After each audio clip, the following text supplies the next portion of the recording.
F'konferenza tal-aħbarijiet fil-Parlament l-Oppożizzjoni Nazzjonalista kompli tattakka l-proġett tal-impjant tal-gass f'Dellimara. Din id-darba talbet formalment l-Awditur Ġenerali biex jinvestiga l-ftehim li l-Gvern għamel mal-Electrogas.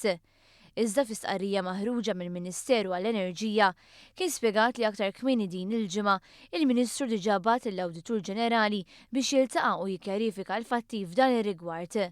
Fakkar ukoll li ż-żieda fl-isħma li ħadu l-kumpaniji kbar fil-qasam tal-enerġija Siemens u Sokar jixed kemm dawn il-kumpaniji għandhom fiduċja f'dan il-proġett. Il-Gvern fisser ukoll kif l-ispeċjalizzazzjoni, il-ħiliet u anki l-għarfien li hemm bżonn biex jitħadmu l-faċilitajiet bil-gass ma jinbidlux. Iżda aktar minn hekk, din il-konsolidazzjoni mhux se jkollha impatt negattiv fuq iż-żmien tal-proġett, il-bini u l-provvista tal-elettriku fil-pajjiż.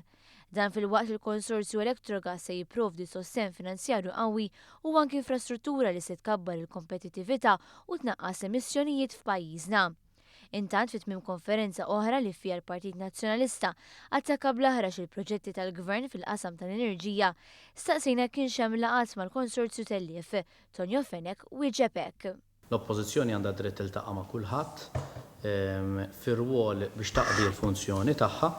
B'reazzjoni għal din il-konferenza l-Gvern fakkar ukoll li bil-proġetti fil-qasam tal-enerġija irnexxielu jraħħas il-kontijiet tad-dawl u l-ilma għal familji u n-negozji, kif ukoll irnexxielu jsolvi d-diżastru l-amministrazzjoni preċedenti ħallit warajha fl-Malta.